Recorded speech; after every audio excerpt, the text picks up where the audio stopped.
شروع اللہ کا نام لے کر جو بڑا مہربان نہایت رحم والا ہے۔ ایک طلب کرنے والے نے عذاب طلب کیا جو نازل ہو کر رہے گا، یعنی کافروں پر، اور کوئی اس کو ٹال نہ سکے گا۔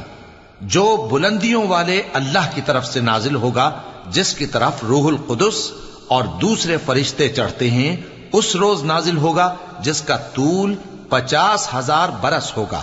تو تم کافروں کی باتوں کو حوصلے کے ساتھ برداشت کرتے رہو۔ لوگ اس دن کو دور سمجھتے ہیں، جبکہ ہماری نظر میں وہ قریب ہے۔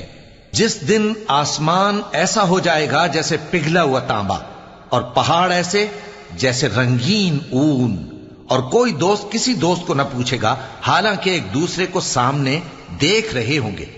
اس روز گناہگار چاہے گا کہ کسی طرح اس دن کے عذاب کے بدلے میں سب کچھ دے دے، یعنی اپنے بیٹے اور اپنی بیوی اور اپنے بھائی